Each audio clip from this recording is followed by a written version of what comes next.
మధ్యను శ్రమ సహింతువా మూర్ఖ కోపిష్ఠుల మధ్య దిట్టముగా నుందువా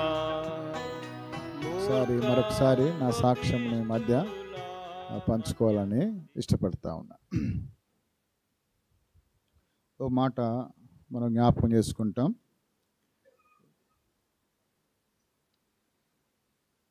మత్తయి రాసిన సువార్త 11వ అధ్యాయము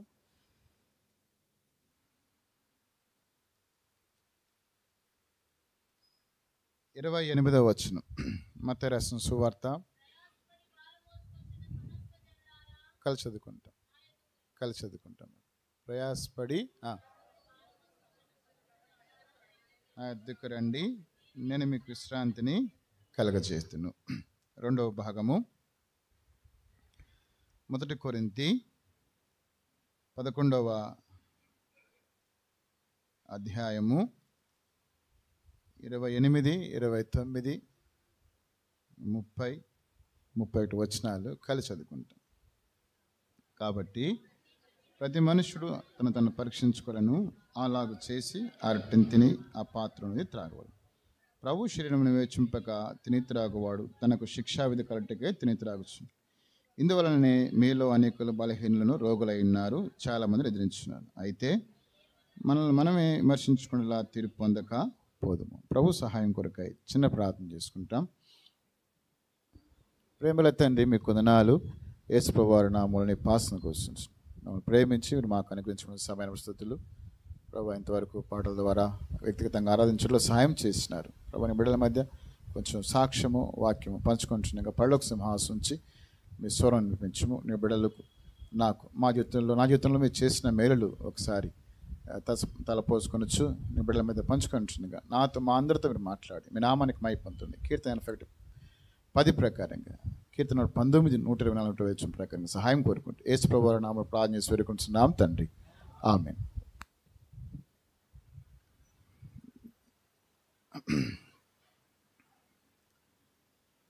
యేసు ప్రభుని ఎరగక మునుపు నా పేరు కృష్ణ. యేసు ప్రభుని ఎరగక మునుపు నా పేరు ఏం పేరు అయ్యా అంటే కృష్ణ. ఎందుకు పెట్టినారయ్యా అంటే ఈ పేరు నేను కృష్ణ అష్టమి నాడు పుట్టినానని చెప్పేసి ఆ పేరు పెట్టినారు. దాని తర్వాత అన్ని రకాలుగా పేర్లు పెట్టినారు దానికి. ఆ కృష్ణకే కాకుండా బాలకృష్ణ, కృష్ణంరాజు ఇలాంటివన్నీ తొలగించినారు లాస్ట్లో. ఏదైనప్పటికీ మేము ఒక హిందువ కుటుంబంలో నుంచి జన్మించినవాడు. మా తండ్రి వాళ్ళ తండ్రి, తర్వాత మా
కాదని ఎప్పుడు కూడా వెళ్ళేవాడిని కాదు.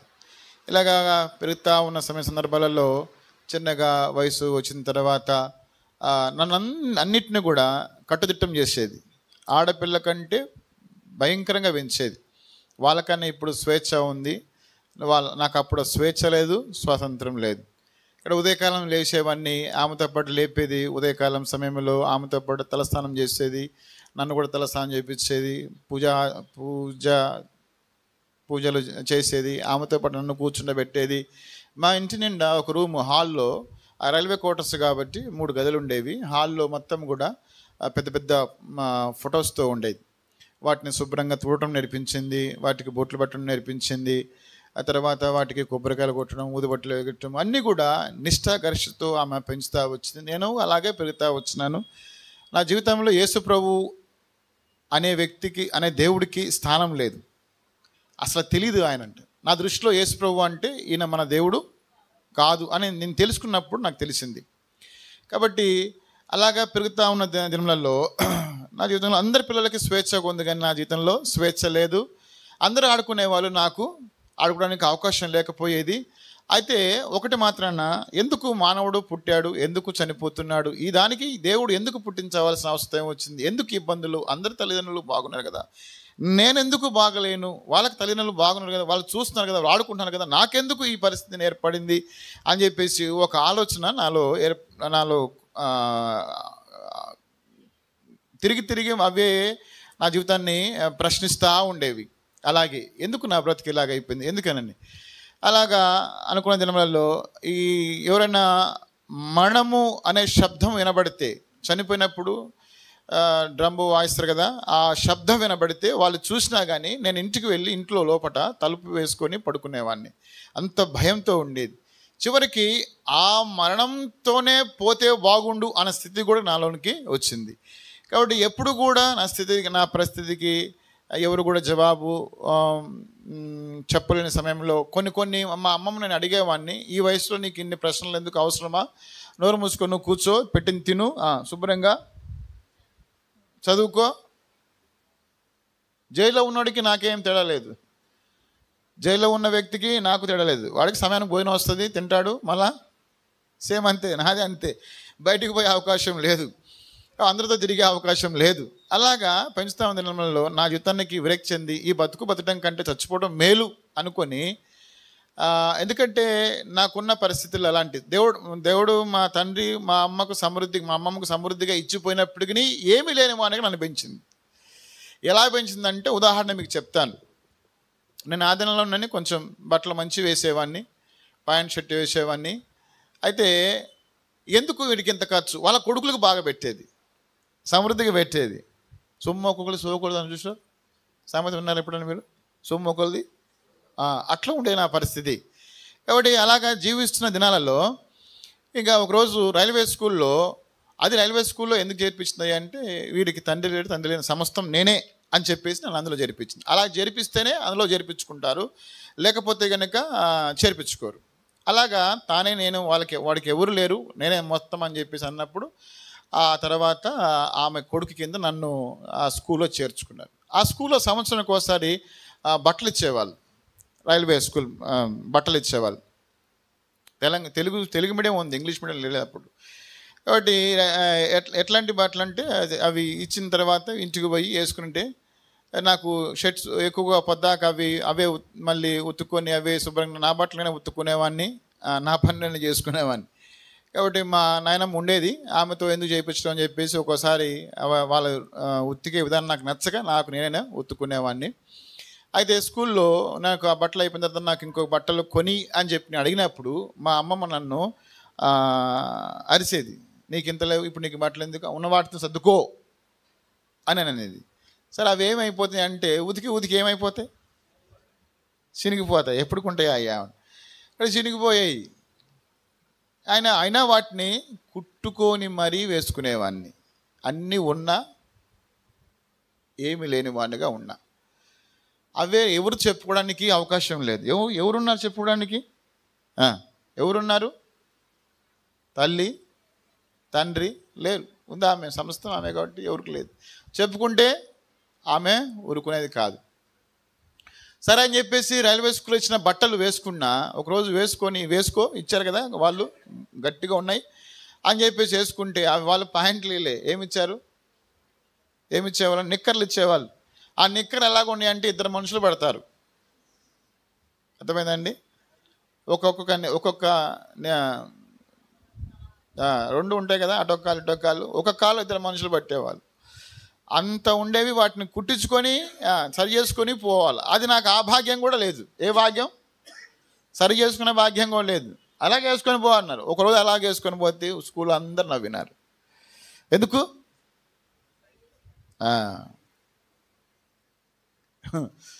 అట్లా ఉండేది.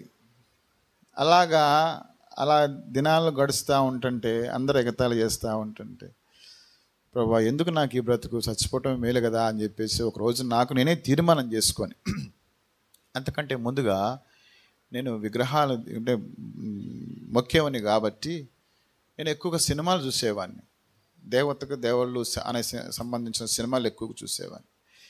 ఆ సినిమాలలో భక్తుడికి బాగా కోపం వచ్చి దేవుడి దగ్గర నుంచి ఏది కూడా అందనప్పుడు, ఆ కోపంతో ఆ దేవుణ్ణి దూషించినప్పుడు, తిట్టినప్పుడు, అక్కడ పైనున్న ఆ దేవుడు ఆయన ఆ తిట్లకి భరించుకోలేక చెవులు మూసుకొని కిందికి వచ్చినట్టుగా అలాగ నేను సినిమాలు చూసేవాడిని కదా, ఆ టీవీలు చూసాను కాబట్టి నేను కూడా ఎట్లా ఉండేవాడిని ఉపవాసం తెలుసా? ఈ దినాల్లో ఉపవాసం కాదు. ఉదయం 4 లేచి తలస్నానం చేసుకొని మొట్టమొదటిగా కొబ్బరికాయ నాదే కావాలా. గుడిలో పూజారి గారు ఆయన శుభ్రంగా స్నానం చేసి రెడీ అయ్యి వచ్చేంత, టిఫిన్ చేసి టీ తాగి వచ్చిన నాకు తెలియదు కానీ, నేను చూడలేదు కానీ, అట్లా 6:30కి 7 గంటలకు వచ్చాడు. అప్పుడు దాకా ఆడ కూర్చునేవాడిని. అలాగా కిలోమీటర్ నడుచుకుంటూ పోయేవాడిని గుడి కోసం. అక్కడ అందరూ ఉంటారు కాబట్టి, ఎవరు కూడా తక్కువ ఉండరు, అందరూ ఉంటారు కాబట్టి ఆడికి వెళ్ళేవాడిని. ఇక్కడ దూరం వెళ్ళి గుడికి తలస్నానం అంటుకొని కొబ్బరికాయ కొట్టి అన్నీ చేసి వచ్చేవాడిని. ఆ తలస్నానం చేసిన కాడ నుంచి మొదలుకొని మళ్ళీ తిరిగి ఉదయం కాల సమయం వరకు కూడా పచ్చి మంచినీళ్ళు కూడా ముట్టుకోకపోయేవాడిని. ఏ నీళ్ళు కూడా తాకపోయేవాడిని. నోరు ఎండుతున్నా కానీ పెదాలు నెలకతో పెదాలు తడుపుకొని అలాగుండే అట్లా అంత ఉండేవాడిని. అలా ఉన్నా కూడా నా పరిస్థితికి, నా సమస్యలకి పరిష్కారం దొరకకపోయేసరికి ఒకరోజు అలాగేనే స్కూల్కి ఎగ్గొట్టి మరీ స్కూల్కి వెళ్ళకోకుండా ఆ స్కూల్ బ్యాగ్ని మెట్ల కింద దాచిపెట్టి నేను అలాగే పోయి ఆ గుడికాడ ఉండి ఒకరోజు విపరీతంగా తిట్టిన. ఎవరిని? మీరు రాళ్ళు, మీరు పనికిమాలిన, మీరు దేవుళ్ళు కాదు, మీరు దేవతలు కాదు, మీరు వేస్ట్. అది నాకు లేనిపోని ఉన్న బూతులన్నీ అక్కడ ఉపయోగించిన. ఎందుకు? వస్తాడేమోనని, అట్లయినా వస్తారేమోనని. అలాగా అన్నీ సమస్తం అన్నీ నా నోటికి వచ్చేవన్నీ కూడా, ఎందుకంటే నేను ఎక్కువ సినిమాలు చూసేవాను కదా, ఆడ తిట్టినప్పుడు వాళ్ళు వచ్చేవారు. అది సినిమా సంగతి వాళ్ళు అలాగ మనకు తెలియదు కాబట్టి నేను తిట్టిన తర్వాత 1 నిమిషం ఆగేవాడిని, అటు వెనక చూసేవాడిని. ఎక్కడెందుకు? ఒకవేళ నా వెనక వచ్చి నిలబడ్డారేమో, నా పక్కన వచ్చి నిలబడ్డారేమో, ఈ తిట్లు తిట్టుకోకంటే పోయి వాడు బాధ ఏందో తెలుసుకొని ఆ బాధకు పరిష్కారం చేస్తే బాగుండు అనే ఉద్దేశంతో దగ్గర మధ్యాహ్నం వరకు ఏం చేస్తా ఉన్నాను? తిట్టుడు. నా నోరు నొప్పిలేస్తుంది కానీ నా తిట్లుకి ఎవరు వచ్చిన పాపం. లాస్ట్కి పూజారి గారు వచ్చినారు. పొద్దు నుంచి సాయంత్రం మధ్యాహ్నం దాకా ఏంది ఆయన ఎడుగుతున్నావు అని చెప్పానంటే, ఇక ఆయన చెప్పినప్పుడు ఆయన నవ్వి, ఏం కాదు ఆయన నీ సమస్యలకు దేవుడు ఏం చేస్తాడు, ఎప్పుడు చేసిన చచ్చినప్పుడు అనుకున్న మనసులో. కాబట్టి ఈయనంతా వేస్ట్ అని చెప్పేసి చిరాకు పుట్టి, జీవితమే విరక్తి పుట్టి చనిపోదామని మా ఇంటికి మెట్లు లేవు. అప్స్టేర్లో మెట్లు లేకపోయినా కానీ పైపు సహాయంతో పైకి ఎక్కి చనిపోదాం అనుకున్న సమయంలో మేము హైవేకి పక్కన, మెయిన్ రోడ్డుకి పక్కన ఉండేది, కొంచెం దూరంలో ఉండేది మా ఇల్లు. అలాగా ఆ రోడ్ అవతల, తార్ రోడ్ అవతల ఏముండేది అంటే చర్చి ఉండేది, ఆర్సిఎం చర్చి ఉండేది. అందులో పెద్ద విగ్రహము, యేసుప్రభు విగ్రహం, 2 చేతులు ఇట్లా చాపి అన్న విగ్రహం పెట్టినారు, ఎదురుంగే పెట్టినారు. సరే, ఇక దేవుళ్ళందరికీ అయిపోయినవి, అందరికి మొక్కినాను. ఎప్పుడు కూడా నా జేబులో ఏ దేవుణ్ణి తక్కువ చేస్తే బాధపడతారో అని చెప్పేసి అన్ని దేవుళ్ళు ఫోటోలు, ఇంత కట్ట ఉంటుంది దగ్గర ఇంత కట్ట ఎప్పుడు జేబులో ఉండేది, ఎప్పుడు ఉండేది. అందరు రోజు చూసుకోవడం, అందులో పెట్టుకోవడం, రబ్బర్ బ్యాండ్ వేసుకోవడం, అందులో పెట్టుకోవడం. బ్లాక్ రబ్బర్ బ్యాండ్ ఆడపిల్లలు పెట్టుకుంటారు జళ్ళకి. అవి వేసుకొని జేబులో పెట్టుకునేవాడిని. కాబట్టి ఎప్పుడు ఎవరికి తక్కువ చేయలేదు. ఎప్పుడు నాకు ఈ జేబులో నేను దేవుల బొమ్మలు, ఈ జేబులో కుంకుమ ఉండేది. 2 జేబులు ఉండేయాలండి ఆ స్కూలు. ఈ జేబులో కుంకుమ ఉండేది. ఎందుకు? ఎప్పుడు కూడా కుంకుమ నుదుటి నుంచి తొలగిపోకుండా జాగ్రత్తగా కాపాడుకునేవాడిని. బొవ్వ లేకపోయినా ఏం కాలే, కానీ కుంకుమ లేకపోతే బతకలేను అన్నట్టుగా అట్లాగా ఫీల్ అయ్యేవాడిని నేను. అందుకని ప్రతిసారి కూడా మా ఫ్రెండ్స్, అరే నా కుంకుమ ఉందరా, నా కుంకుమ ఉందరా అంటే, నువ్వే కనుక పెట్టినవు లేరా, నీకే కనుక ఉంది లేరా, నువ్వే కనుక భక్తి పడలేవు, అలాగ వాళ్ళకి ఎగతాళి చేసేవాళ్ళు. అయినప్పటికీ నా భక్తి మాత్రం ఎప్పుడు కూడా తక్కువ చేయలే. ఆఖరికి ఇవన్నిటిని కూడా పక్కన పెట్టి చచ్చిపోదాం అనుకున్న సమయంలో అందరినీ అయిపోయింది. నాకు తెలిసి నేను తిట్టిన తిట్లకి ఎవరు నన్ను చేర్చుకోరు కాబట్టి ఇక మిగిలింది ఎవరు? నువ్వు ఒక్కడవే ఉన్నావు. మా మధ్య కరుణామయుడు సినిమా చూశాను కాబట్టి, అయ్యా నేను ఉత్తి పుణ్యానికి వారు కొట్టినారు, నేను చూసిన సినిమా అంతా చూసినాను, మరి బాధ వాస్తవానికి అది అట్లా చేయటం వల్ల తప్పు. అయితే మామూలు కనుక ఒకరు రానికపోతే, ఎవరు దేవుళ్ళు అనబడే వాళ్ళు కనుక రానికపోతే, నన్ను రాని రోజుల సంగతి తెలుసు, నీవైనా కొంచెం చేర్చుకో అని చెప్పేసి నాకు తెలియకుండా నిలబడి అలాగే మొక్కి చనిపోదాం అనుకున్న సమయంలో ఇంకా ఏం లేదు, ఒక కాలు ఎత్తాను, ఇంకొక కాలే ఉంది. ఒక మనిషి అంటే మామూలుగా ఎవరో ఒక మనిషి నెడుతున్నట్టుగా ఒకళ్ళు ఏమో ఆపుతున్నట్టుగా ఒకళ్ళు, అట్లాగా నాకు స్పర్శ తగులుతూ ఉండేది. అయితే ఒక అతను బండి మీదకి వెళ్ళిపోతూ పైకి చూసినాడు, తెలియదు పాపం ఎందుకు చూసినాడో తెలియదు. చచ్చిపోతారు బాబు అని చెప్పి అన్నాడు. నేను చచ్చిపోవడానికి ఇక్కడ నిలబడ్డాను అని చెప్పేసి అన్నాను. ఇంకా ఆయన వెళ్ళిపోయినాడు, కాసేపు ఆపి వెళ్ళిపోయినాడు. వెళ్ళిపోయిన తర్వాత మిట్ట మధ్యాహ్నం సమయంలో ఎవరు ఉండరు, అందరూ డ్యూటీలకు వెళ్తారు. ఆ సమయంలో ఒక చిన్న స్వరం వినపడింది, నువ్వు చనిపోకపోతే నీ పరిస్థితి ఏంటి అనే క్వశ్చన్ మార్క్ వచ్చింది. ఎప్పుడు? ఆ దేవుడికి దండం పెట్టుకున్నప్పుడు. ఏ దేవుడికి?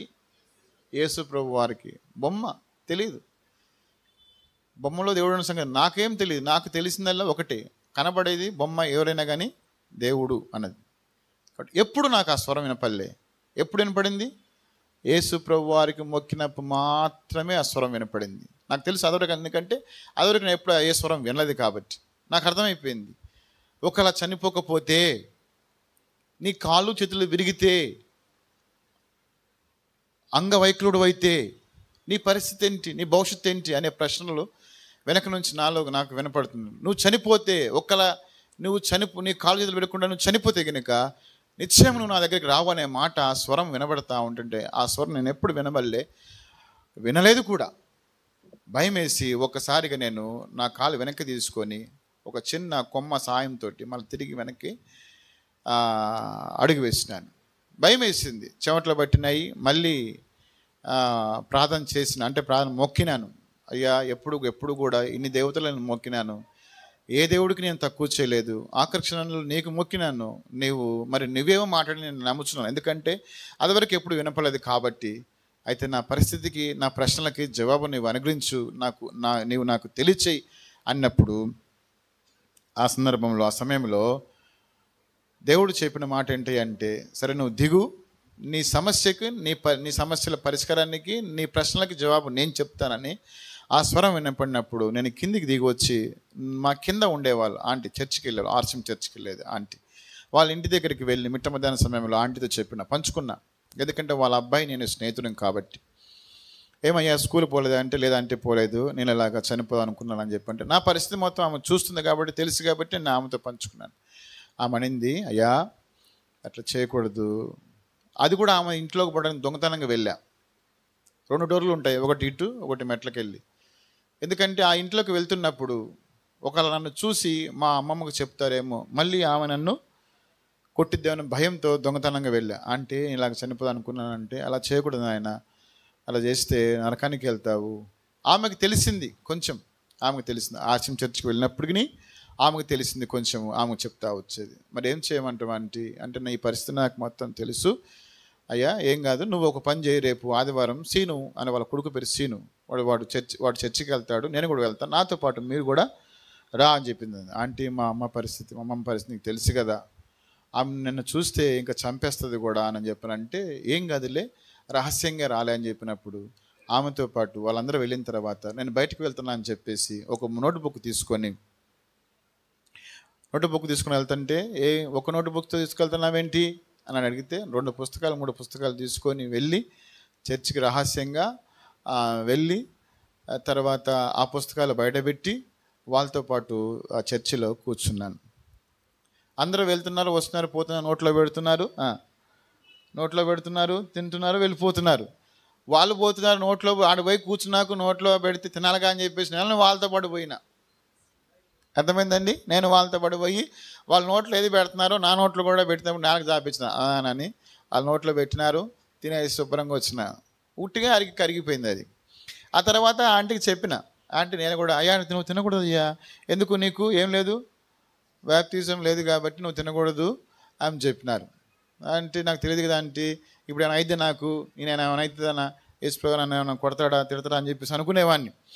కాబట్టి ఇప్పుడు ఏం కాదులే, తర్వాత నీకు పాస్టర్ గారి దగ్గరికి, ఆయన ఏమో తెలుగు రాదు, నాకు ఇంగ్లీష్ రాదు, తెల్లగా ఉండేవాడు, ఫారెన్ కంట్రీ ఆయనకు తెలుగు రాదు, నాకు ఇంగ్లీష్ రాదు. ఎవరినో ఒక వ్యక్తిని పట్టుకొని పోయి, పెద్ద ఆయన ముసలాయన, ఆయన దగ్గర పోయినప్పుడు ఆయన పరిచయం చేసినప్పుడు ఆయన నన్ను చూసి ఇలాగ పట్టుకొని ముద్దు పెట్టుకొని వాళ్ళ ఇంట్లో కూర్చోబెట్టి మంచిలు ఇచ్చి తర్వాత ఇక ఆయన కొన్ని చెప్పినాడు, నాకు అర్థం కాలేదు, ఏం చెప్పినాడు నాకు అర్థం కాలేదు. సరే ఏదో ఒకటి అయితే ఏమైంది, పాస్టర్ గారిని అయితే కలుసుకున్నా చాలు అని చెప్పేసి ఆయన దృష్టిలో నేను పడ్డాను అనుకునేవాడిని. ఇలాగ రహస్య క్రైస్తవుడిగా నేను చర్చికి వెళ్తా ఉన్నాను. నాకు తెలియకుండానే ఇతరులను చూసి మోకరించి ప్రార్థన చేసుకునేవాడిని. ఇలా మోకరించి ప్రార్థన చేసుకోవాలా అని. అలాగే స్కూల్కి వెళ్తా ఉన్న సమయంలో ఇక ఈ దేవుళ్ళని తీసేసిన, నా జేబులో ఉన్న కుంకుమ పాడేసిన, దేవుళ్ళందరూ తీసేసి కలలో పడేసినాను. మీరంతా వ్యర్థం అని చెప్పేసి. నాకు తెలియదు, ఫోటోల్లో కూడా దేవుడు ఉండడం సంగతి తెలియదు. యేసుప్రభు ఫోటో కొనుక్కున్నాను, జేబులో పెట్టుకున్నాను.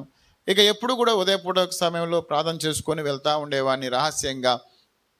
ఒకనొక దినం నా గుడ్ ఫ్రైడే సందర్భంలో వాళ్ళందరూ కలిసి సిలువను మోసుకుంటూ అక్కడొకడు 7 మాటలు చెప్పుకుంటూ వెళ్తూ ఉంటారు. నేను వాళ్ళతో పోయినప్పుడు ఆమె డ్యూటీకి పోయి వస్తుంది, నేను చూడలే, నన్ను చూసింది, నేను చూడలేదనుకొని వేరే వాళ్ళ దగ్గర దాక్కున్నా.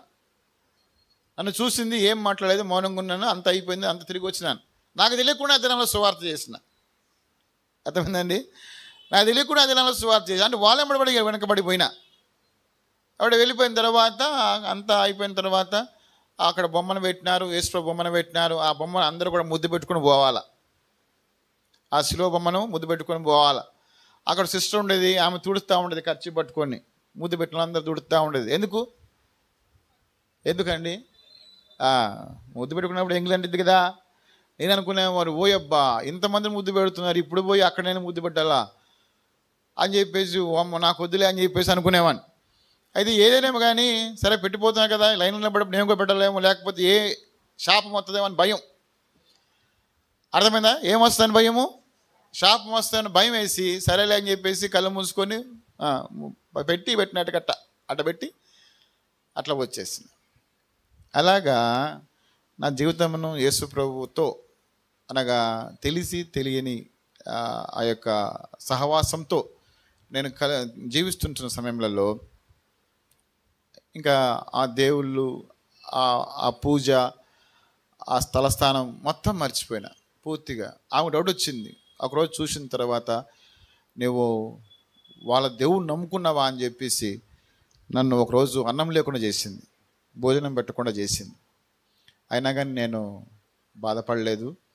అయితే ప్రతిరోజు చర్చికి వెళ్ళేటప్పుడు ప్రార్థన చేసుకుని వెళ్ళాలి కాబట్టి ఒకరోజు వర్షం వస్తుంది, ఆ వర్షంలో కూడా వెళ్ళి మోకరించి ప్రార్థన చేసుకున్నాను. ప్రభు కృపను బట్టి ఆ రోజున నా పాయింట్ తొడలేదు, నా ఒంటి మీద చినుకుబడలేదు. ఎందుకంటే వాళ్ళు ఎప్పుడు పడితే అప్పుడు తలుపులు తెరవరు. చర్చి ఇంకొక చిన్న గుడిలాగా ఉంటుంది, అక్కడ ఉంటుంది. ఆ లోపలికి గేట్లు ఉంటాయి, ఆ లోపలికి ఎవరు పోకూడదు, బయటే ఉండి ప్రార్థన చేసుకొని పోవాలా. అట్లా ఇంకా అట్లా ఆ దినమున ప్రభు నాకు సాయం చేసినాడు. నా ఒళ్ళు తడవకుండా, నా బట్టలు తడవకుండా నేను స్కూల్కి వెళ్ళాలి కాబట్టి అది ఇప్పటికీ నాకు జ్ఞాపకమే. అలా కొనసాగుతున్న సమయంలో చివరికి యేసు ప్రభుని గురించి తెలుసుకున్న తర్వాత చిన్నగా నేను మా అమ్మకు అక్కడ నుంచి ట్రాన్స్ఫర్ అయ్యి ఇక్కడ విజయవాడ దగ్గరలో వచ్చినప్పుడు మేము కూడా ఆడికి వచ్చినాం. ఆడికి వచ్చిన తర్వాత నేను మళ్ళీ తిరిగి లోకంలో పడిపోయినాను.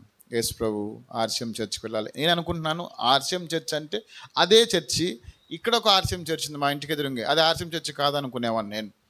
అలాగా నేను ఉండి వాళ్ళు పాటలు పాడుతూ ఉంటుంటే నేను గోడ మీద నిలబడి, నేను గోడ మీద కూర్చొని టేబుల్ కార్డు కొనుక్కొని వాళ్ళ పాటకు తగినట్టుగానే ఇక్కడ పాటలు పెట్టేవాడిని, డిస్టర్బ్ చేసేవాడిని ఎక్కువగా. అలాగా కొనసాగుతా ఉంది దినాలలో. అందరూ కూడా చూసి మా ఇంటి ముందు నుంచి అందరూ పోవాలి కాబట్టి అందరూ ఎందుకయ్యా అట్లా డిస్టర్బ్ చేస్తూ ఉంటావు, పాస్టర్ గారిని నేను చూస్తుండు బాధగా ఉంది, అలా ఎందుకు చేస్తున్నావు అయ్యా అంటే, నా ఇష్టం, నా ఇల్లు, నా గోడ, నా టేబుల్ రికార్డు, మీకేంటి, మీకు అవసరం అంటే తలుపులు వేసుకో అంతే, మీరు ఇంకేం మాట్లాడొద్దు, మాట్లాడితే మా అమ్మమ్మ చెప్తా, ఎందుకంటే ఆమె సంగతి తెలుసు, ఆమె సంగతి అక్కడ వాళ్ళందరూ తెలుసు కాబట్టి మా అమ్మమ్మతో చెప్తానని చెప్పి. అలాగే నేను బెదిరించే వాళ్ళని, అయినా కానీ వాళ్ళు సైలెంట్గా వెళ్ళిపోయేవాళ్ళు. ఒక దినమైన తర్వాత మా ఇంటి వెనకాల ఒక వృద్ధురాలు ఉంది. ఆ ఆంటీ ఏం చేసిందంటే ఆ చర్చికి వెళ్తూ ఆమె చూసింది కానీ ఎప్పుడు నన్ను తొందరగా పలకరించలే. ఆ దినమున పలకరించి అయ్యా కృష్ణ, ఎందుకు నువ్వు ఇలాగ చేస్తున్నావు, మా చర్చికి రారాదా అని చెప్పింది. ఈ చర్చికే పోలేదు, నేను అనుకున్న నా దృష్టిలో చర్చి ఆర్సిఎం చర్చి అంటే ఎలాగ ఉండాలా, పెద్దగా ఉండాలి, పెద్ద బొమ్మ ఇలాగ ఉండాలి, ఇలాగుంది ఆర్సిఎం చర్చి అనుకో. ఇక్కడ మరేం బొమ్మ ఉంది, ఎక్కడ, మా ఇంటికి ఎదుర్కొన్న కాడ, కాబట్టి అది చర్చి కాదులే, ఇది వేరే వాళ్ళే అనుకునేవాడిని నేను. అలాగా కొనసాగుతుంది. మనలో ఆమె అడిగింది, అయ్యా ఒక్కసారి రా అయ్యా అని చెప్పంటే, నేను రాను, నువ్వు వెళ్ళిపో అని చెప్పాను. నాకు తెలియదు మీ చర్చి కాదు, మీ చర్చిలో బొమ్మలు ఉన్నాయా అని అడిగేవాడిని. ఎట్లా ఉంటుంది అని అంటే, ఆ చర్చి ముందు నుంచి పోయేవాడిని, అన్ని వాక్యాలు ఉండేవి, ఇక్కడ బొమ్మ లేదు కాబట్టి, యేసు ప్రభు బొమ్మ లేదు కాబట్టి ఈ చర్చే కాదనుకొని చెప్పేసి అలాగా వెళ్తూ ఉండేవాడిని. నాకు తెలుసులే మీ చర్చి గురించి, నేను చూశాను, అన్నీ మాటలు రాసి ఉన్నాయి కానీ బొమ్మ లేదాడా, అవసరం నేను రానని చెప్పినాను. అయ్యో అది కాదయ్యా అని చెప్పిందండి. పాపం ప్రతిరోజు వస్తూ పోతున్న సమయంలో బాగా మాట్లాడేదే కానీ ఆమెను ఎప్పుడు కూడా ఆ మాట నేను పట్టించుకోలేదు. ఒకానొక దినములలో ఎందుకో తెలియదు, సరే ఎంతగా బతిలాడుతున్నాం కదా యేసుప్రభు వారిని గురించి, వాళ్ళ చర్చికి రమ్మని, పోయి చూసి వద్దాం, నేను అక్కడ పోను అనే ఉద్దేశంతో నేను ఆ చర్చికి వెళ్ళిన. మొట్టమొదటిసారి హెబ్రోను సహవాసంలో అడుగుపెట్టడం అదే ఫస్ట్ టైం. అక్కడికి అడుగు పెట్టిన తర్వాత మళ్ళీ నా అడుగు వెనక్కి రాలేగా, ఆ అడుగు అక్కడితోనే స్థిరపడిపోయింది.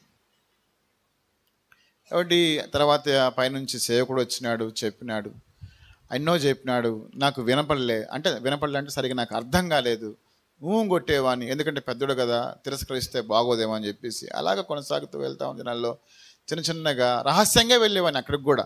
ఒక దినాన నేను చర్చికి వెళ్తున్న సంగతి మా ఇంట్లో మా అమ్మమ్మకి తెలిసింది. చిన్నగా అప్పుడే హెబ్రోను యొక్క సహవాసము, వాక్యం అంటే ఏంటి, అంకుల్ బైబిల్ ఇచ్చినాడు, ఆ బైబిల్ చదువుకోయా అన్నాడు. నేను స్కూల్కి వెళ్తూనే రహస్యంగానే బైబిల్ చదువుకుంటూ ఉండేవాడిని. నా సమస్యలన్నిటికీ ఒక్కొక్క ప్రశ్నకి జవాబు బైబిల్ చెప్తా ఉంటుంటే, నేను పాపిని అనే సంగతి గ్రహించబడినప్పుడు అలాగా నేను దేవుని దగ్గరికి వెళ్తూ ఉంటుంటే, చర్చిలో మా అంకులు ఎప్పుడైనా మీకు పరిచయం చేయడానికి అవకాశం వచ్చింది.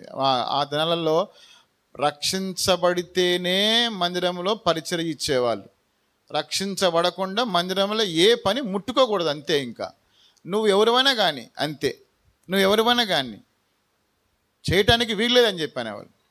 సరే అని చెప్పేసి నేను ఆశ ఉండేది, అందరూ చేస్తున్నారు, నాకు కూడా ఆశ ఉండేది. మొట్టమొదటి చెప్పాడు, నువ్వు రక్షించబడ్డావా అంటే అదేదో నాకు తెలియదు అంకుల్ అంటే, అప్పుడు అంకుల్ మోకరించి నేను చెప్పిన మాటలు చెప్పు అని అన్నాడు. సరే అంకుల్ చెప్తాను అని చెప్పినాను. ఆయన మోకరించినాను, పూలిపేట దగ్గర నేను మోకరించినాను. ఆయన నా గురించి, నా పాపాల గురించి ఒప్పింపచేస్తున్న సమయంలో నా వీపు మీద నుంచి పెద్ద పెద్ద మూటలు, ఆ మూటలకి సంఖ్యలు గట్టున్నాయి. అవన్నీ దొల్లిపోతూ ఉంటుంటే భయం వేసింది. నేను మనిషిని ఊగుతూ ఉన్నాను, కళ్ళు తెరిచి చూస్తే ఎవరు కూడా లేరు. మళ్ళీ అంకుల్ కళ్ళు మూసుకో అన్నాడు, కళ్ళు మూసుకున్నాను. ఆయన చెప్పినల్లా చెప్పినాను. లాస్ట్కి ఆమెను అన్నాను. ఆ మూటలు ఆగిపోయినాయి. నాకు భయం వేసి అడిగితే ఏమంటాడో ఏమో. నేను అనుకున్నాను భవిష్యత్తులో నేను సంపాదించుకునే డబ్బేమో, ఈ ఆస్తి అసలుకే ఉన్నది మొత్తము మా అమ్మమ్మ ఊడ్చేసి తీసేసుకుంది, నేను కష్టపడి సంపాదించుకున్న ఈ డబ్బులు కూడా మొత్తం పోయినాయి. యేసు దగ్గరికి వచ్చేవారికి నా పరిస్థితి ఏంటి బాబు అనుకొని అంకుల్ నేను ఇట్లా ప్రార్థన చేస్తుంటే ఇలాగ మీతో చెప్తా ఉంటుంటే మూటలన్నీ పోయినాయి, నా ధనమంతా పోయిందేమో, అనవసరంగా యేసు నమ్ముకున్నానేమో అంకుల్ అంటే ఆయన నవ్వి, తెలియదు కదా, ఆయన నవ్వి, కదయ్యా అవి నీ పాపపు మూటలు, కాబట్టి నీ పాపమును దేవుడు క్షమించి వేసినాడు, ఆయన రక్తంలో కడిగినాడు, ఇదే నీకు నిదర్శన అని చెప్పి అనగానే ఆ తర్వాత నేను మోకరించి ప్రార్థన చేసుకున్న తర్వాత అయిపోయిన తర్వాత వందనాలు చెప్పిన తర్వాత యేసు ప్రభు వారికి నాలో ఏదో తెలియని సంతోషం నేను అప్పుడు అనిపించినాను. అప్పుడు దాకా ఏదో విచారణ, ఏదో వెళుతున్నాను కానీ ఏదో వెళితి. ఎప్పుడైతే నేను ఆ మాటలు దేవుని దేవాసం దగ్గర దేవుని మందిరంలో పలుకుతా వచ్చానో, దేవుని విశ్వసిస్తూ వచ్చినానో, అవన్నీ కూడా నా జీవితంలో గొప్ప సంతోషాన్ని నాకు అనిపిస్తూ వచ్చినాయి. ఇప్పుడు చెప్పాడు అంకులు, బకెట్ పట్టుకో, మగ్గు పట్టుకో, చీర పట్టుకో, పోయి ఏం చేయి, బాత్రూంలో కడుగు అని అన్నాడు. ఓహో, ఇట్లా అడిగిన తర్వాత అప్పుడు ఆ పని అనుకున్నాను. నేను అన్నీ చేస్తూ ఉన్నాను. ఒక రోజున రహస్యమైనది కూడా దాకా కదా తెలిసిపోయింది. ఎవరికి? మా అమ్మమ్మకు. తెలిసిపోతే నన్ను విపరీతంగా కొట్టింది. ఎలా కొట్టిందంటే 2 చేతులు 2 కాళ్ళు కట్టేసి, వెనకకి మడిచి కట్టేసి, వీపు మీద కాలు పెట్టి, ఆమె మాటకు అడ్డు చెప్పకూడదు. ఎందుకు తెలుసా? నేను కళ్ళారా చూసిన. ఆమె 20 మంది నక్సల్స్తో ఎప్పుడు సహవాసం చేసేది. ఒక ఎంప్లాయీ ఉండి కూడా. ఎంతమంది? నేను ఎప్పుడు, నాకు తెలియదు నక్సల్ సార్. ఇంటికి వచ్చేవాళ్ళు, భోజనం చేసిపోయేవాళ్ళు, వాళ్ళకి కావాల్సిన సమకూర్చి పంపించేది. నాకు తెలీదు. ఎందుకంటే ఆమె అలాగా అక్క అక్క అక్క అనుకుంటూ వచ్చేవాళ్ళు. వాళ్ళకి ఎప్పుడు సహాయం చేసేది. అందుకని మేము ట్రాన్స్ఫర్ అయ్యి వచ్చిన ప్రాంతంలో కూడా అక్కడున్న సంఘ పెద్దలకు తెలుసు మా అమ్మమ్మ గురించి. వాళ్ళు కూడా కొంతమంది రైల్వే ఎంప్లాయ్ అయినప్పుడు ఆమె ఇల్లు కొన్నప్పుడు ఆ ఇల్లు మనిషి, ఆ ఇంటి మనిషి యజమానుడు తక్కువకు అమ్మాయని చెప్పేసి రాత్రిపూట బండరాలు తీసుకొని స్లాబ్ని నష్టం చేద్దామని చెప్పేసి రాత్రిపూట వాళ్ళ ఇంట్లో ఎవరు ఉండకపోయేవాళ్ళు, వాళ్ళే ఉండేవాళ్ళు. బాగా బాగుతూ ఉంటే ఈ విషయం ఆ నోట ఈ నోట పోయి ఆ రైల్వే డిపార్ట్మెంట్ జరిగితే, వాళ్ళు అప్పటి నెలలో సెల్ ఫోన్ లేవు కదా, ఈ స్టేషన్ మాస్టర్ నుంచి అక్కడున్న స్టేషన్ మాస్టర్కి ఫోన్ చేసి, వరంగల్లో స్టేషన్ మాస్టర్ ఫోన్ చేసి, ఇట్లా రమణమ్మ ఇట్లా చేస్తున్నాడని చెప్పానంటే మా అమ్మమ్మ అప్పుడు వాళ్ళని ఆశ్రయించి, తమ్ముడు నాకు ఈ సమస్య వచ్చింది, నువ్వేం చేస్తున్నావు అది అని చెప్పినప్పుడు 5 నా ముందే పోయినారు. నా ముందే వాళ్ళని స్టేషన్లో, రైల్వే స్టేషన్ ట్రైన్ ఎక్కించి టికెట్ ఇప్పించి పంపించింది. మరుసటి రోజు ఆయన ఫోన్ చేసి, మీ పత్రాలు రెడీ చేసి పెట్టాను, మీరు తీసుకెళ్ళండి అమ్మా, ఇగో మేము ఖాళీ చేసి వెళ్ళిపోతున్నామని చెప్పి అన్నాడు. ప్రత్యక్షంగా చూసిన అవి వీళ్ళకు కూడా తెలుసు, సంఘ పెద్దలకు, అక్కడ ఉన్న సంఘ పెద్దలకు. అందుకనే మా అమ్మమ్మ జోలికి రారు, వాళ్ళు రారు. కాబట్టి ఎప్పుడైతే తెలిసిందో కళ్ళల్లో కారం పెట్టి, ఏ కారము?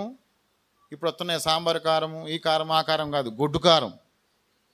అర్థమైందా? గొడ్డు కారము కళ్ళల్లో, కళ్ళు తెరిచి ఇట్లా ఓపెన్ చేసి పెట్టి మరీ ముళ్ళుగరతో కొట్టింది.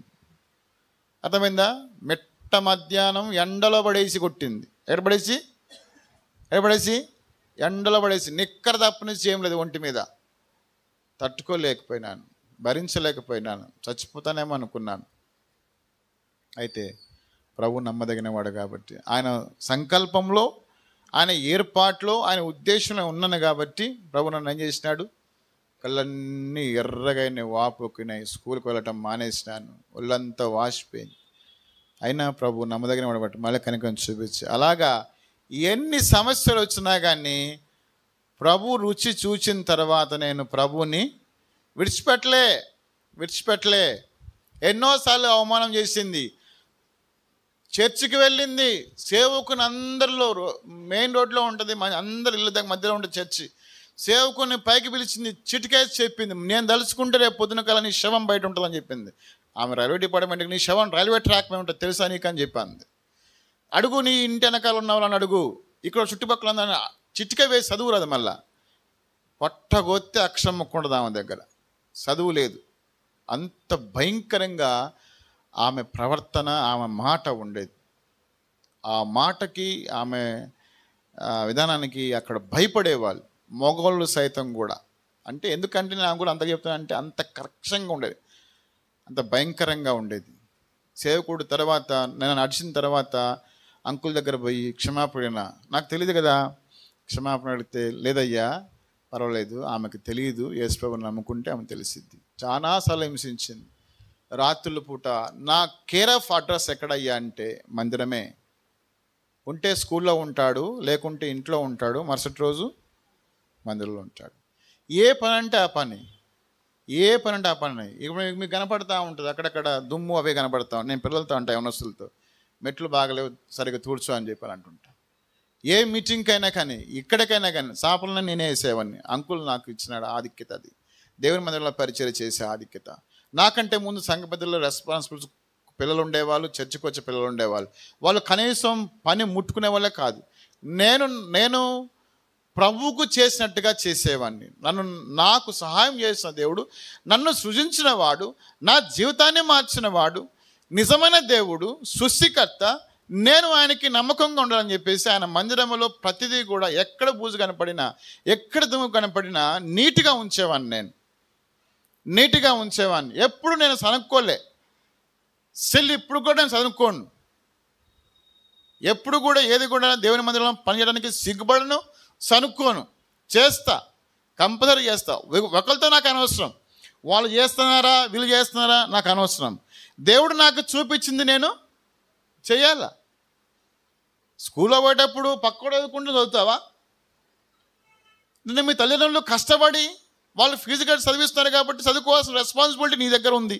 నువ్వు చదువుకుంటే బాగుపడు, చదువుకోకపోతే నాశనం అవుతావు.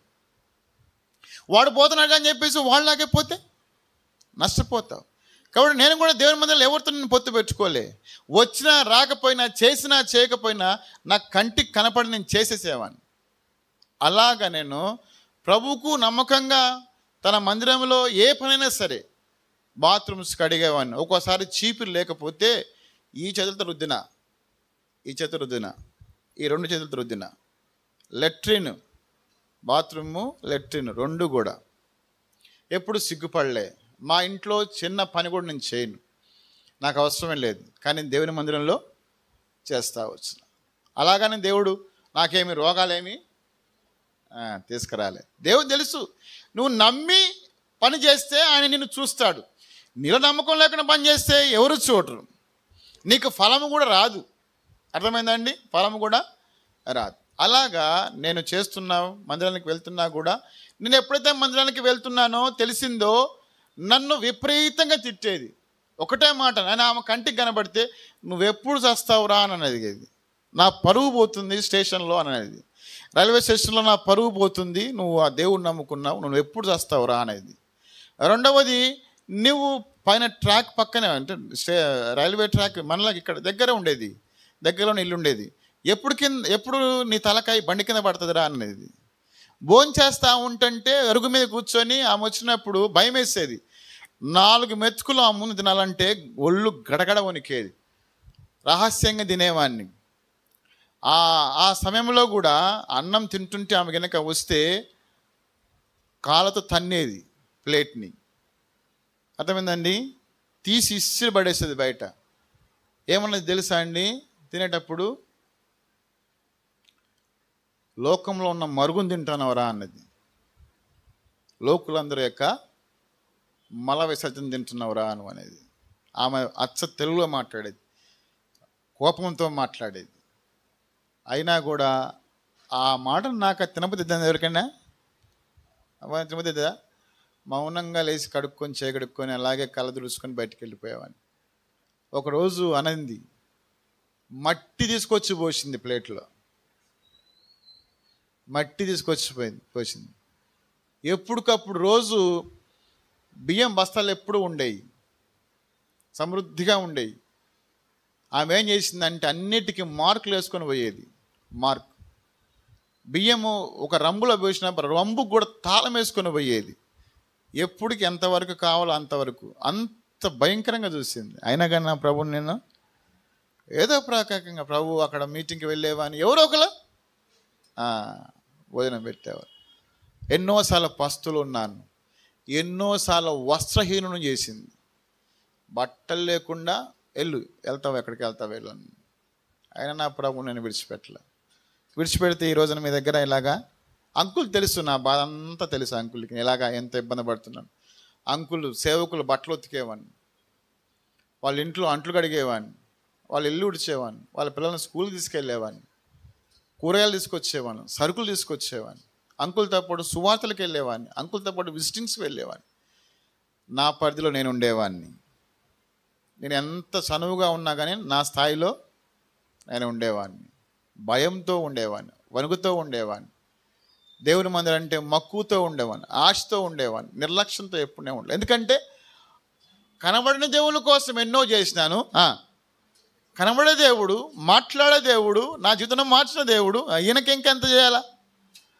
ఇక్కడ ఎప్పుడు కూడా నా ప్రభువుని నేను తక్కువగా చూడలేదు. ఇప్పుడు కనుక్కుంటాను, ప్రభా ఏనాడైతే నాకు నేను నీ విషయంలో సనుక్కుంటానో అప్పుడు నన్ను చంపే ప్రభా అని చెప్పేసి నా తీర్మానం. ఇశ్రాయేలు ప్రజలు సనుక్కున్నారు కదా, సనిగిన తర్వాత ఎవరు చంపేసినారు? ఎవరు సనిగినారు? అలాగే నా తీర్మానం అది, ప్రభా ఎప్పుడైనా కానీ నీ విషయంలో కానీ నువ్వు ఎందుకు ఇట్లా చేసావు, నన్ను ఎందుకు ఇట్లా రమ్మన్నావు, ఎందుకు మా బతుకు ఇట్లా ఎందుకు అయిందని చెప్పేసి నేను ప్రశ్నిస్తే నన్ను ఆ క్షణమే చంపే ప్రభా, నేను ప్రశ్నించను అని చెప్పేశాను. ఎందుకంటే మనం వాక్యం తెలిసి చేసేవాడిని మూర్ఖుడు అంటాడు. అర్థమైందండి? తెలియకుండా చేసేవాడికి క్షమాపణ ఉండదు, కానీ తెలిసి చేసేవాడికి క్షమాపణ ఉండదు. అలాంటి వాళ్ళని ఏమంటారంటే మూర్ఖులు అంటారు, మూర్ఖులతో పోలుస్తాడు. సామెతల గ్రంథంలో రాయబడి ఉంది. కాబట్టి అలాగా నేను కొనసాగుతా ఉన్న దినములలో ఒక దినమున నాకు బాగా ఆకలైంది. ఆ ఆకలి తట్టుకోలేక మందిరానికి వెళ్ళి నైట్ పూట పడుకుంటుంటే అంకులు భోంచేస్తూ ఉన్నారు. ఆ సమయంలో వాళ్ళ గిన్నెల శబ్దాలు నాకు వినబడతా ఉంటే అప్పుడు నేను భోజనం చేసి 3 రోజులు అలాగే కాలేజీకి వెళ్తున్నాను. ఫ్రెండ్స్ ఉండేవాళ్ళు, వాళ్ళు భోజనం చేస్తూ ఉంటుంటే అక్కడ ఉండలేక బయటికి వెళ్ళేవాడిని. సమృద్ధిగా ఉంది. మా నాన్న సమృద్ధి అని ఆస్తి ఇచ్చిపోయినాడు మా అమ్మమ్మకి. ఎందుకంటే మా తాత వాళ్ళది భీమవరమే, వాళ్ళ రాజులు, మా కుటుంబము రాజుల కుటుంబం. మా అమ్మమ్మ మా నాన్నకి తగినట్టుగా పెంచాలనే ఆశ ఆమె. వాళ్ళ తండ్రి ఇలాంటివాడు కాబట్టి ఇలాగే పెంచాలా అనే ఆశతో ఆమె పెంచేది. అవి నాకు కొంచెం ఇబ్బందిగా కలిగించేవి. దేవుని నమ్ముకునే విషయంలో మాత్రం భయంకరంగా చేసేది. ఎప్పుడు కూడా ఏది కూడా మా నాన్నకు ఇప్పుడున్న రాజులు అంటే ఆస్తులు బాగున్నాయి అనుకుంటారు మీరు. మా ఇంటనక ఏం లేవు, అన్నీ అయిపోయినాయి. అర్థమైందండి? అయినా కూడా ప్రభువు నమ్మదగినవాడు. ఎక్కడ కూడా కొరతలు లేకుండా దేవుడు నాకు సమృద్ధిగా ఇస్తా వచ్చు. దేవుడు ఆ సమయంలో ప్రార్థన చేసుకుంటా ఉన్న, ప్రభా ఆ శబ్దాలు నా చెవున పడకుండా చూడు ప్రభా అని చెప్పేసి ప్రార్థన చేసుకుంటా వచ్చిన. అయినా కానీ శబ్దాలు పడతా ఉండేవి. అంకుల్ అడిగినాడు, భోంచేసినావా అని. ఏం చెప్పాలి ఇప్పుడు? నేను ఏం చెప్పాలా? 3 రోజులు ఉపవాసం. మనం ఒక పూట ఉపవాస ప్రార్థన రండి అని చెప్పడానికే ఉండటానికే ఇబ్బంది పడతాం. 3 రోజులు మంచి లాగుతాను, కడుపు నొప్పిలేస్తూ ఉంది, ఏం చేయాలో అర్థం కాలేదు. అంకుల్ తిన్నాను అన్నాను. దేవుడు అంటున్నాడు అబద్ధం ఆడుతున్నావని. మళ్ళీ అడిగినాడు, 3 సార్లు అడిగినాడు. ఇక లేచి వచ్చేసినాను, తినలేదు అంకుల్ అని. ఆ రోజు నా అంకుల్ నాకు సమృద్ధిని భోజనం పెట్టినాడు. నేను తింటా ఉంటుంటే నా కళ్ళమ్మటి నీళ్ళు ముద్దలో పడేవి. ఆంటీ చూసేది. ఆంటీ వాళ్ళ పిల్లలకు, ఒక పిల్లగాడు, ఒక బాబు, ఒక పాప. ఆంటీ అన్నది, అయ్యా ఈ రోజు నుంచి నీవు నా కొడుకు లాంటి వాడివే, నువ్వేం భయపడబాకు, బాధపడబాకు. నీకు ఎప్పుడైతే నీ ఇంట్లో భోజనం పెట్టరో ఆ మాంతంగా ఇక్కడికి వచ్చి స్వతంత్రంగా ఇంట్లో ఆంటీ నాకు భోజనం పెట్టు అని పెట్టించుకొని మరి తిను అని చెప్పింది. అంకుల్ కూడా అదే మాట అన్నాడు. అన్నా కానీ నేను ఎప్పుడు కూడా ఏనాడు కూడా వాళ్ళే నా కడుపును చూసి నా పరిస్థితిని చూసి పెట్టేవారు. అయినా కూడా ఎప్పుడు కూడా వాళ్ళు నన్ను మాట అనగా, ఎందుకంటే ఆల్రెడీ నన్ను ఇంట్లో ఇబ్బంది పెడుతున్న సంగతి. ఆ తర్వాత కొంతకాలం అయింది, యేసు ప్రభువుని వెంబడిస్తూ ఉంటుంటే అందరూ హెబ్రోన్కి వెళ్తూ ఉన్నారు బక్సింగారం యూత్ క్యాంప్ కొరకై. అందరూ అంటున్నారు సిక్కులతను బక్సింగారు అంటుంటే ఆయన ఎట్లా ఉంటాడేమోలే బక్సింగారు, చూద్దాం, అంత ఘనంగా ఎంత ప్రయాసపడి నీ సంఘాలు పెట్టినా కదా చూద్దామని చెప్పి ఉద్దేశంతో నేను కేవలం ఆయనను చూస్తానికే పోయాను నేను హెబ్రోన్కి. నేను హెబ్రోన్లో యూత్ క్యాంప్ పెట్టడం చూస్తానే పోలే, కేవలం ఆయన చూస్తానికే పోయా నేను హెబ్రోన్కి. ఆ సమయంలో నాతో పాటు ఉన్న ఎవరు నా స్నేహితులు అంటే యవనస్తులు, వద్దు పోవద్దు, కొంచెం తక్కువ భోజనం పెడతారు, నువ్వు ఇబ్బంది పడతావు అని చెప్పేసి భయపడిచ్చేవాళ్ళు. సరే ఏమైనా ఇంట్లో డబ్బులు అడగడానికి, మామూలుగా చర్చికి వెళ్ళడానికే దిక్కు దివాన్ లేదు ఇంట్లో, ఇక ఎక్కడికో మీటింగ్లకు వెళ్ళామంటే డబ్బులు ఎవరిస్తారు, డబ్బులు లేవు, ఏం చేయాలో తెలియదు. అందరూ దశంభాగం అంటే వాళ్ళ కలిగిన కానుకలు వేస్తుండేవాళ్ళు చర్చిలో. నాకు కానుకలు డబ్బులు లేకపోయి నేను వెనక్కి వెళ్ళేవాడిని, మళ్ళీ వెనక్కి వెళ్ళేవాడిని. ఎందుకు? కానుకలు డబ్బులు లేవని బాధపడేవాడిని. నా స్నేహితుడు ఒక అతను మిల్లో పనికి వెళ్ళేవాడు. నేను రహస్యంగా వెళ్ళాను ఆ పనికి కూడా. ఎందుకంటే మళ్ళా మీ మనవడు ఇట్లా పనికి వెళ్తున్నాడని చెప్పి ఆమెకు అవమానం చెప్పేసి ఏం చేసేది, రహస్యంగా వెళ్ళి ఆ డబ్బులు తీసుకొచ్చుకొని ఉదయం 8 గంటల నుంచి మొదలుకొని సాయంత్రం 9 దాకా చేస్తే వచ్చేది 50 రూపాయలు. ఆ 50 రూపాయలలో 5 రూపాయలు దశంభాగం దేవునికి తీసి మిగతాది డబ్బులు దాచుకునేవాడిని. మందిరంలో ఏవో ఒకటి మోటో కార్డులు అవి కొనుక్కోవడానికి, చాలామంది ఇప్పుడు మోటో కార్డు కొనుక్కోవడానికి ఇష్టపడరు. నేను పనికి వెళ్ళి మరీ కొనుక్కునేవాడిని మోటో కార్డు, క్యాలెండరు. ఎందుకంటే మన ఆస్తులు అయ్యే వాక్యమే దేవుడే వాక్యం. అందరూ మీటింగ్ పెట్టించుకునేవాళ్ళు క్రిస్మస్ టైంలో. నాకు కూడా ఆశ ఉండేది పెట్టుకోవాలని, కానీ అవకాశం లేదు. పనికి పోయి డబ్బులు తీసుకొని దాచి పెట్టుకొని మా ఇంట్లో పెట్టడానికి అవకాశం ఇవ్వకపోతే డాబా మీద పెట్టుకున్నా. మంచినీళ్ళు ఇవ్వలే, గ్యాస్ పొయ్యి ఇవ్వలే, ఏమి ఇవ్వలే. మందిరంలో అంకులే డబ్బులు ఇస్తే అంకులే చేపించి తీసుకొచ్చి అక్కడ భోజనాలు. అందరికీ సేవకులైనా కానీ విశ్వాసులైనా కానీ చాలా ప్రేమ మక్కువ, అందరికీ భోజనం చేసి పంపించాలని ఆశ నాకు ఉండేది.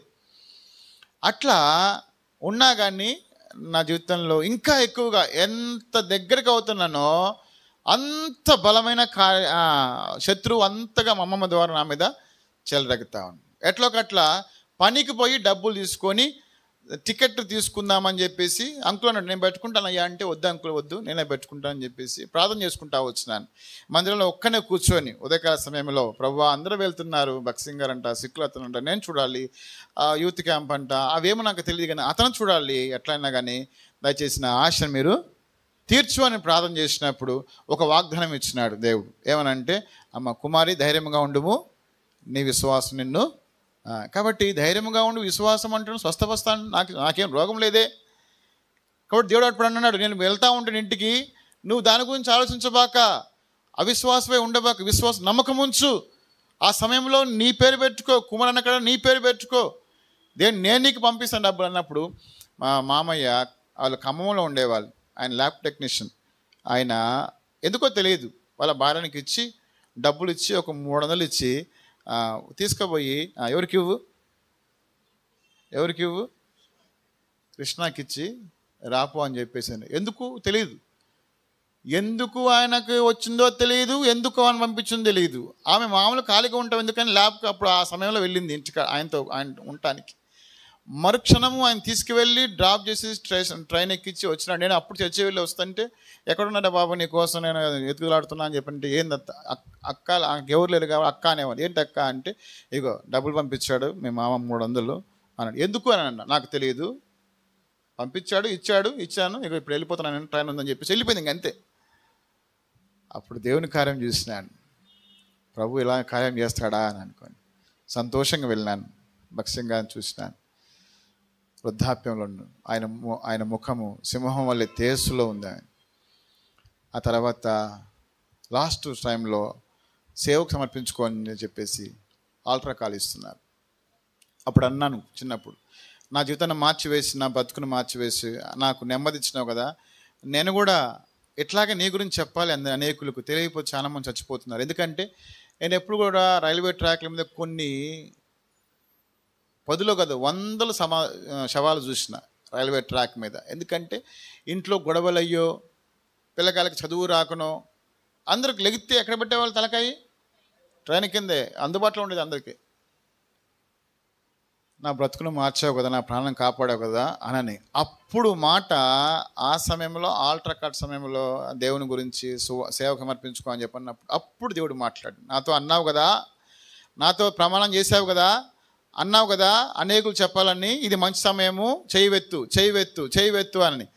నాకేమో భయం, ఎందుకంటే సేవ అంటే అప్పటికి మా అంకుల్ని చూసిన ఎంత ఇబ్బంది పడుతున్నాడో నేను కళలో చూసినాను. ఓ అబ్బా ఇది వద్దులే కానీ ఏదైనా ఉద్యోగం ఇస్తే ప్రభుకి ఇస్తాం అనుకునేవాడినే, కానీ సేవ అనేది నాకు ఎప్పుడు మనసులో లేదు. కాబట్టి అది చెప్పడం అనేది సేవ అనే సంగతి ఆ రోజున దేవుడు నాకు బయలుపరిస్తే అప్పటి నుంచి తెలియదు. అప్పుడు ప్రభు అంటున్నాడు, నీకోసమే అంటున్నాడు, నీకోసమే ఎదురుస్తున్నాడు దేవుడు, చేయవెత్తు, ఆలస్యం చేయబాకు, చేయవెత్తు అంటున్నాడు. ఎన్నిసార్లు అన్నాడు ఆయన? దగ్గర 10-15 నిమిషాలు అంటా ఉన్నాడు, అయినా కూడా ఎత్తలేదు. అప్పుడు అన్న, ప్రభువా ఒకవేళ నీ చిత్తం అయితే, నీ సేవ చేయటం నీ చిత్తం అయితే, నీ సిలువ కార్యం ఎలాగ జరిగిందో నాకు తెలియదు, ఎప్పుడు నేను చూడలేదు, నా కళ్ళకి ఎదురుగా నేను చూపించు, తప్పకుండా ఇది నీ చిత్తమే అనుకో అని చెప్పేసి నేను చేయవెత్తుతా అన్నాను. కళ్ళు మూసుకున్నాను. స్పష్టంగా దేవుడు నా కళ్ళెదుట ఆయన సిలువలో ఎన్ని శ్రమలు భరించిన రక్తం ఎలా చిందించబడిందో ఆయన నాకు చూపించినప్పుడు భయం వేసింది. నాకు అది భయపడగా నాకు తెలియకుండా నా చెయ్యి పైకి ఇట్లా ఎత్తేసినాను. నేను చెయ్యి ఎత్తమే చాలు, అంకుల్ ఆల్టర్ కాల్ ఇచ్చేసి దిగిపోయినాడు. ఇంకా నా చేతి కార్డు ఇచ్చినారు. చర్చికి వెళ్ళటం అంటే గొప్ప విషయము, ఇంకా మళ్ళీ సేవ అంటే ప్రేమైన సంగమా, ఆనాడు అలాగా ప్రభు సేవ కొరకై నన్ను పిలిచినాడు. తర్వాత చదువు అయిపోయింది, ఉద్యోగం చేస్తా వచ్చినాను. ఆ ఉద్యోగంలో కూడా ఆ తర్వాత కొంతకాలానికి మా అమ్మమ్మ కూడా ఎవరైతే నన్ను హింసించినారో ఆమె కూడా దేవుణ్ణి నమ్ముకుంది. ఎందుకంటే ఆమె మరణకాల సమయంలో పడకలోనికి వెళ్ళింది. ఆ సమయంలో అంకుల్ దగ్గరికి వెళ్ళి బ్రతిలాడి అంకుల్ దగ్గర తీసుకొచ్చి ఆయనకి, అంకుల్ ప్రార్థన చేయండి అని అంటే, ఆయన చూసి నన్ను క్షమించండి, మిమ్మల్ని అనేకమైన మాటలు అన్నాను అని చెప్పేసి ఆమె ఒప్పుకుంది. ప్రార్థన చేసినాడు, ప్రభు కృప చూపించినాడు, తిరిగి ఆరోగ్యంగా ఉంది, మళ్ళీ ఉద్యోగానికి వెళ్తూ ఉంది. ఆ తర్వాత నుంచి ఆమె కూడా ఏం చేసిందంటే, ఏ దేవుడైతే ఆమెకు సహకరించలేదో, ఆమె జీవితాన్ని మార్చలేదు, ఏ దేవుడైతే మార్చినాడో ఆ ఇంట్లో ఉన్న విగ్రహాలన్నీ తీసి, ఆ పటాలన్నీ తీసి, ఆ బొమ్మలన్నీ తీసి మూటగట్టి ఎదురుగా చెత్తకుండి ఉంది, అందులో వేసి కిరోసిన్ పోసి తగలబెట్టింది ఆమె చేతితోటి. ఏ దేవుడు కూడా నన్ను బ్రతికించలేదు అని. ఆ తర్వాత నుంచి ఆమె కూడా చిన్నగా ఆమె చుట్ట తాగేది. అది ఎంత బాగుండేది, పెనిస్ అంత బాగుండేది చుట్ట. నేను అన్నాను, ఈ రైలు ఇంజన్ కనుక పొగ చూసినావా, బొగ్గు రైళ్ళు అట్లా వెళ్ళేది, గుప్పున వచ్చేది. తెలిసిపోద్ది చుట్ట వాసన వస్తుందంటే రమణమ్మ వచ్చిందిరా ఇంట్లో అని అనేది. నేను అడిగినాను, అమ్మమ్మ అది మానేసుకో అంటే, 12వ ఏట నుంచి అలవాటైందంట. ఏ ఆట? 12వ సంవత్సరం నుంచి అలవాటైన చుట్ట ఇప్పటికీ ఆమె రిటైర్మెంట్ దగ్గరికి వచ్చింది, ఒక సంవత్సరం ఇంకా మానేద్దా. అయితే ప్రభు కృపను బట్టి ఆమె ప్రార్థన చేసుకుంది, నేను మార్చలేను, నేను మానుకోలేను, ఏదైనా నువ్వు చెయ్యి అని చెప్పేసి ఆమె ప్రభును వేడుకుంది. ప్రభు కృప చూపించినాడు. ఆమెకు తెలియకుండానే చుట్ట అంటే ఆమెకి అసహ్యం వేసింది. ఆ పొగాకు చుట్ట అన్ని దిశపోయి పడేసేసింది. అలాగా అప్పుడు అందే ఆమె, ఏమిరా ఇన్ని అంతగనంగా హింసిస్తున్నా, అన్నేసి మాట్లాడినాను కదా, అన్నేసార్లు నేను ఇబ్బంది పెట్టినగా కొట్టినా, ఏనాడైనా చెప్పొచ్చుగా అంటే నువ్వు వినే పరిస్థితిలో ఉన్నావా? వింటానండి? నువ్వు వినే పరిస్థితిలో నువ్వు లేవు, చెప్పే పరిస్థితిలో నేను లేను. జరుగుతూ ఉంది. ఓ సమయం వచ్చింది, ప్రభువుని దర్శించినాడు, నువ్వు మారినావు. తర్వాత ఆమె చనిపోయి యేసు ప్రభు నమ్ముకుంది, బాప్తిజం తీసుకుంది, ఆమె చనిపోయింది. ఆ సమయంలో ఇక ఎప్పుడైతే ఆమె అంది వాళ్ళ కొడుకుతోటి, అయ్యా మీరు కూడా యేసు ప్రభు నమ్ముకోండి, గొప్ప దేవుడు. ఆమె ఏం చేసి తెలుసా అండి? ఆమెకున్న ఆశ ఏందయ్యా అంటే, ఆమెకు వచ్చే పెన్షన్లో ఎంతో కొంత తీసుకొని మందిరంలో సంవత్సరానికి ఏదో ఒకటి కొనిచ్చేది, కుర్చీలనో ఫ్యాన్లనో. ఎందుకంటే అదివరకు ముందే వచ్చిపోయేవాళ్ళు, అమ్మ యేసు నమ్ముకున్న తర్వాత, అమ్మ రమణమ్మ మేము కొంచెం మందిరం కట్టుకుంటున్నాము, మాకేమైనా సహాయం చేయవా అంటే చేసేది. రేగుల కనో ఆ తర్వాత సిమెంట్లకనో అట్లా డబ్బులు ఇచ్చేది, తీసుకొని వెళ్ళిపోయేవాళ్ళు. అట్లా ఆమె యేసుప్రభు పూర్తి నమ్ముకున్న తర్వాత ఇలాగ మందిరంలో ఏం అక్కర్తలు ఉన్నాయో చూసి ఆమె ఇచ్చేది. ఇప్పుడు మా అమ్మ కూడా నేను చెప్తాను, నువ్వు చర్చికి వెళ్తున్నావంటే నీ అవసరత ఏముందో చూసి కొని అక్కడ ఇవ్వు. దేవుడు నేను దీవిస్తాడు, నిన్ను దీవిస్తాడు, నీ పిల్లలను దీవిస్తాడు, ఖచ్చితంగా నువ్వు ఇవ్వని చెప్పాను. ఆమె ఎప్పటికీ అట్నే వేస్తుంది, మందిరంలో పని చేస్తుంది, వంట సామాన్లన్నీ శుభ్రంగా కడిగిద్ది, మందిరం సేవకుని ఇంట్లో అన్ని పనులు చేసిద్ది. సిగ్గుపడదని చెప్తా, సిగ్గుపడద్దు, చెయ్యి, దేవుడు తప్పకుండా నేను దీవిస్తాడు. అలాగా మా అమ్మ నమ్ముకుంది, మా అమ్మమ్మ నమ్ముకుంది. కొంతమంది మా బంధువులు నన్ను పెంచిన వాళ్ళు ఉన్నారు. మా అమ్మమ్మ కూడా ఆమె నన్ను పెంచింది. ఆ తర్వాత మా నాన్న తరఫున వాళ్ళు, మా నాన్నకి మా తాతకి మా నాన్న ఒక్కడే, మా నాన్నకి నేను ఒక్కనే. అలాగ కొంతకాలం అయిపోయింది, ఆయన కూడా చనిపోయినాడు. అయితే నా సేవా జీవితంలో నేను సేవకు సమర్పించుకున్నప్పుడు ఎబ్రో నుంచి లెటర్ వచ్చింది, దేవుడు నిన్ను సేవకు రమ్మంటున్నాడు. భక్సింగ్ అంకుల్ సంతకం చేసి పంపించినాడు. ఆయన సేవకు రమ్మంటున్నాడు, దేవుడు సేవకురా, ఎబ్రోకి వచ్చినా పర్లేదు, లేదా హెడ్ క్వార్టర్లో ఉన్నా పర్లేదు అని చెప్పేసి అన్నప్పుడు నాకు భయం వేసింది, సేవ అంటే భయం వేసింది. నేను వెళ్ళలేదు, 10 సంవత్సరాలు వెళ్ళలేదు. ఎన్ని సంవత్సరాలు? 10 సంవత్సరాలు వెళ్ళలేదు. 10 సంవత్సరాల పోరాటమే నాకు. చివరికి మా పాప, పెద్ద పాప ద్వారా ఆమెకి భయంకరమైన పరిస్థితులు, బాగా ఫిడ్స్లో, ఆమె కూడా ఫిడ్స్లో వచ్చేయి, తగ్గపోయేది, మాటి కింద పడిపోయేది, కొట్టుకునేది. తర్వాత ఒకసారి సీరియస్ అయిపోయింది. డాక్టర్ దగ్గర తీసుకెళ్తే అప్పుడు ఉద్యోగం చేస్తున్నాను, ఈనాడు విలేకరుగా చేస్తున్నాను. అంతకంటే ముందుగా శ్రీరామ్ చిట్ ఫండ్లో మార్కెటింగ్ ఆఫీసర్గా ఒక వ్యక్తిని 4-5 సెక్షన్లు ఉండేవి. ఆ 4 సెక్షన్లనే చూసేవాడిని. తర్వాత ఈనాడు విలేకరుగా పనిచేస్తున్నప్పుడు సమృద్ధిగా డబ్బులు వచ్చేయి. నేను అనుకునేవాడిని, ప్రభు డబ్బులు ఉన్నాయి కాబట్టి ఎక్కడికైనా వెళ్ళి నేను బాగు చేయించుకుంటాను. ప్రభు అన్నాడు అప్పుడు, నువ్వు ఎక్కడికి వెళ్ళినా కానీ నీ కూతురు బాగుపడదని స్పష్టంగా మాట్లాడాడు దేవుడు. ఎక్కడికి వెళ్ళినా కానీ, ఎంత డబ్బు ఇచ్చినా కానీ బాగుపడదు, ఆమె ప్రాణము నా చేతిలో ఉందని చెప్పి అన్నాడు. స్పష్టంగా మాట్లాడాడు దేవుడు. భయం వేసింది, ప్రభా ఒకళ్ళని సేవకురావడం నీ చిత్తమైతే ఇప్పటికే ఆలస్యం చేసావు, ఇక ఆలస్యం చేస్తే నువ్వు ఎవరినైతే కోరుకున్నావు నేను వాళ్ళని చంపేస్తానన్నాడు దేవుడు. స్పష్టంగా మాట్లాడాడు. నేను తీసుకుంటానన్నాడు దేవుడు. నేను అప్పుడు అన్నాను, ప్రభా నీ చిత్తమైతే, సేవ చేయడం నీ చిత్తమైతే నా కుమార్తె పొద్దున కాలే 4 గంటలకు లేచి ఆమె బాగుపడి తిరిగి వచ్చే విధంగా నాకు సహాయం ఆనవాళ్ళు చూపించినప్పుడు దేవుడు కృపను చూపించి ఏం చేశాడు, 4 నాకంటే ముందుగా లేచి నా దగ్గరికి వచ్చింది. అదే ఆనవాళ్ళు అనుకున్నాను. ఆఫీస్కి వెళ్ళినాను, రిజైన్ లెటర్ ఇచ్చేసినాను, వచ్చేస్తాను. నా భార్య, ఇప్పుడు నేను వచ్చాను, నా భార్య ఆమె బీఈడీ చదివించినాను, టీచర్ జాబ్ చేయాలని ఆశ. అయితే ఆమెను రమ్మంటే నేను రాను, నేను కష్టపడి చదువుకున్నాను అని చెప్పింది. ఆమెకు 1 నెల సమయం ఇచ్చాను. దేవుడు ఆమెతో మాట్లాడాడు. ఆమె కూడా సేవకి వచ్చిన తర్వాత కొన్ని ప్రాంతాలలో, కొన్ని సేవ ట్రైనింగ్లలో, కొన్ని ప్రాంతాల్లో, కొన్ని పరిస్థితులు దేవుడు ఏం చేస్తూ వచ్చినాడు, మమ్మల్ని నడిపిస్తూ వచ్చినాడు నేటి వరకు కూడా. కాబట్టి ఆ విధంగా నా హిందూ కుటుంబంలోంచి, నేను హిందూ కుటుంబం వచ్చి ప్రభువు నన్ను రక్షించుకొని, నేను అదే చెప్తాను, నిజమైన దేవుణ్ణి మనము ఎరిగినాము, రోషం కలిగి బ్రతకాలి అంటాను నేను. ఇప్పటికి మనలో ఏముండాలి? రోషం ఉండాలి. రోషంతో బతకాలి. మనం బతికిన 4 రోజులైనా కానీ రోషంతో బతకాలి. ప్రభు తప్పకుండా ఏం చేస్తాడు, బలానమ్మకమైన మంచి దాసురా అని ప్రభు అంటాడు. కాబట్టి ఆ దినాల నుంచి నేటి వరకు కూడా ప్రభు సమస్తం సమృద్ధి కూడా ఆయన నాకు అనుగ్రహిస్తాడు.